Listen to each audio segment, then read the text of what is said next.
Jumpa lagi dengan saya Pendeta Semituan. Minggu-minggu ini, di awal bulan September ini, Indonesia heboh luar biasa. Kenapa? Karena kedatangan Paus Fransiskus di Indonesia dari tanggal 3 sampai tanggal 6 September 2024. Kedatangan ini merupakan suatu peristiwa yang sangat menggembirakan bagi bangsa Indonesia, terutama untuk umat Katolik Roma. Pemimpin tertinggi dalam hierarki Gereja Katolik Roma hadir dan menyapa umatnya. Pesan-pesan damai dan kasih yang dibawa oleh Paus Fransiskus merupakan misi utama dari kunjungan-kunjungan beliau, termasuk di Indonesia. Ada banyak hal yang bisa kita petik dari makna kunjungan Paus Fransiskus di Indonesia. Namun ada hal yang menarik yang ingin saya ulas saat ini berhubungan dengan fenomena yang berkembang di Indonesia saat ini, yaitu fenomena flexing. Karena itu saya memberikan tema Paus Fransiskus dan flexing. Flexing adalah istilah yang digunakan untuk mereka yang suka memamerkan kekayaan atau pencapaian-pencapaian mereka. Dan alat yang digunakan adalah media sosial. Wah, memang media sosial adalah alat yang sangat cepat, sangat mudah digunakan untuk menyebarkan, dalam tanda kutip, memamerkan pencapaian-pencapaian seseorang. Nah, itulah flexing. Dan kalau kita melihat akhir-akhir ini, contoh-contoh flexing itu beberapa artis atau YouTuber atau selebgram, mereka memamerkan kekayaan mereka, mobil mewah mereka, rumah mewah mereka, dan masih banyak hal lagi. Mereka kemana-mana, mereka pergi ke sini, healing ke sana kemari. Mereka pamerkan perjalanan mereka. Dan fenomena ini bukan hanya terjadi di kalangan selebritas atau selebgram atau artis atau YouTubers. Fenomena ini ternyata juga masuk di dalam gereja. Beberapa umat Tuhan melakukan itu, memamerkan apa yang mereka punya, pencapaian mereka. Ada yang datang pakai tas yang harganya puluhan atau ratusan juta, bajunya, pakaiannya, dan yang lain. Dan bukan hanya umat Tuhan, ada beberapa pelayan-pelayan Tuhan, entah sadar atau tidak, ternyata mereka juga melakukan flexing. Beberapa pengkhotbah terkenal, para pendeta terkenal, mereka melakukan flexing, baik itu saat melayani atau tampil di media sosial. Tapi tidak semua hamba Tuhan. Ada hamba-hamba Tuhan yang terkenal juga, namun mereka hidup dalam kesederhanaan, tidak berlebihan, tidak memamerkan pelayanan mereka secara berlebihan, dan memamerkan apa yang mereka miliki. Nah, apa hubungannya flexing dengan kedatangan Paus Fransiskus? Menurut saya ada 3 poin yang mau saya angkat berhubungan dengan fenomena flexing. Ternyata apa yang dilakukan oleh Paus Fransiskus berbeda sangat jauh, 180 derajat dengan fenomena flexing. Yang pertama, sang pemimpin tertinggi Gereja Katolik sedunia ini, Paus Fransiskus, ketika tanggal 3 September dia datang dengan menggunakan pesawat komersial Alitalia di Bandar Udara Soekarno-Hatta jam 11:25.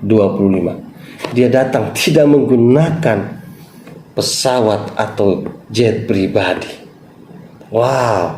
Yang kedua, ketika dia dijemput, Paus Fransiskus menggunakan kendaraan Toyota Innova Zenith dengan plat nomor khusus SCV, status Civitatis Fat Cannae 1, artinya negara kota Vatikan 1. Penggunaan kendaraan ini tentu mengherankan bagi sejumlah pihak, karena ini dinilai terlalu sederhana bagi seorang Paus Fransiskus. Namun itu yang dipilih bahkan diminta oleh beliau.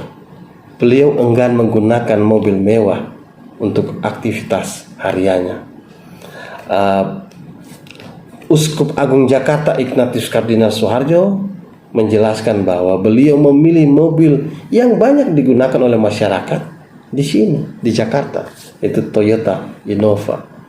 Dan menurut Direktur Marketing PT Toyota Astra Motor, Anton Jimmy Suwali, dia menyampaikan bahwa tidak ada modifikasi khusus kijang yang dipakai oleh Paus Fransiskus ini. Kendaraan kedua yang dipakai oleh Paus adalah Pindad Maung MV3 yang memang sudah dimodifikasi khusus menyesuaikan dengan kebutuhan dari Paus Fransiskus dengan plat nomor yang sama SCV1. Ya, yang ketiga, Paus Fransiskus dia tidak menginap di hotel mewah selama kunjungannya di Jakarta. Sebaliknya, Paus meminta untuk tinggal di Kedutaan Besar Vatikan yang terletak di Jalan Medan Merdeka Timur, Jakarta Pusat. Pertanyaannya, apakah Paus Fransiskus tidak bisa meminta pemerintah Indonesia menyiapkan jet pribadi atau kendaraan mewah dengan fasilitas keamanan yang mumpuni, juga hotel yang mewah bintang 5 dengan fasilitas yang wah? Dan saya yakin kalau misalnya Paus Fransiskus meminta itu, pemerintah Indonesia tidak akan, sekali lagi, tidak akan berkeberatan untuk menyiapkan semuanya.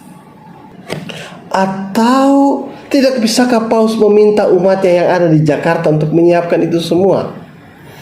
Saya yakin tidak diminta pun umat Gereja Katolik Roma dengan rela dan sukacita, bahkan berlomba mau menyiapkan itu semua karena cintanya pada Paus Fransiskus. Tapi beliau tidak melakukannya. Berdasarkan penjelasan panitia dan KWI bahwa dengan menggunakan kendaraan yang lebih sederhana, juga menempati Kedutaan Besar Vatikan, Paus Fransiskus menegaskan pesan bahwa kunjungannya adalah tentang pelayanan dan hubungan langsung dengan umat, bukan tentang perlindungan atau kemewahan. Ini sangat berbeda dengan fenomena flexing yang tengah merebak sekarang, bahkan merambah ke dalam gereja pada umat Tuhan maupun para pelayan-pelayan Tuhan. Bagi saya, kedatangan Paus Fransiskus mempertontonkan sebuah potret kesederhanaan, keugaharian bagi kita. Dan sebagai hamba Tuhan dan pemimpin umat, beliau menjadi teladan indah bagi semua umat Kristiani, juga umat yang lain, maupun para pemimpin atau pelayan umat atau pelayan-pelayan Tuhan di dalam melawan fenomena flexing. Sebuah cerita di Alkitab tentang seorang pemimpin bangsa, seorang raja yang melakukan flexing, dan apa akibatnya. Cerita ini ada dalam 2 Raja-Raja pasal 20 yang menceritakan Raja Hizkia setelah dia sembuh dari sakitnya dan diperpanjang umurnya 15 tahun. Ketika ada utusan Raja Babel datang ke Yehuda, Hizkia melakukan flexing dengan memamerkan kekayaan-kekayaan, semua benda-benda dari kerajaan Yehuda diperlihatkan, dipamerkan kepada utusan dari Babel itu. Nabi Yesaya kemudian memperingatkannya, memberikan nasihat kepadanya. Yesaya mengatakan akan ada akibat dari flexing yang dilakukan oleh Hizkia. Tindakan itu adalah ceroboh, dan saatnya nanti baik barang-barang, harta kekayaan, bahkan keturunan dari Hizkia akan dibawa ke Babel. Dan terbukti Pada tahun 587 sebelum Masehi, Babel mengepung Yehuda, menghancurkan dan membawa semua harta kekayaan dari Yehuda ke Babel beserta dengan keluarga, keturunan-keturunan dari Hizkia. Nah, dari cerita Raja Hizkia ini kita melihat bahwa flexing akan membawa orang kepada hal yang tidak baik, hal yang buruk, membawa orang ke dalam kemunduran mental, spiritual, dan juga secara jasmani dan sosial. Melalui flexing, orang akan berupaya mengejar kemewahan, menampilkan hal-hal yang mau memperlihatkan diri sendiri sebagai orang yang wow, tidak mau tampil apa adanya, menampilkan topeng diri. Dan sebenarnya itu adalah sebuah pencarian diri, namun melalui penerimaan orang lain. Kembali lagi kedatangan dan kehadiran Paus Fransiskus.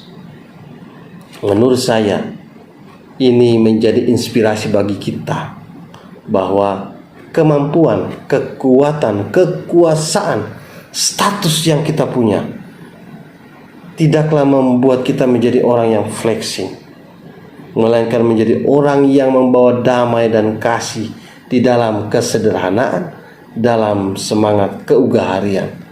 Dan bukankah itu adalah cerminan kehidupan Kristus, Sang Firman yang berinkarnasi? Dialah yang menjadi pusat dan sumber teladan dari semua umat Kristiani. Kehidupan yang bersahaja, kehidupan yang sederhana, kehidupan yang merangkul siapa saja di dalam damai dan kasih. Bahkan dia yang rela memberikan hidupnya. Dia mati di salib, tapi dia bangkit kembali dan naik ke surga. Terima kasih Paus Fransiskus untuk kunjungan ke Indonesia. Terima kasih telah membawa pesan damai dan kasih, serta kehidupan yang bersahaja dan sederhana. Tuhan kiranya terus memberkati Paus Fransiskus. Salve.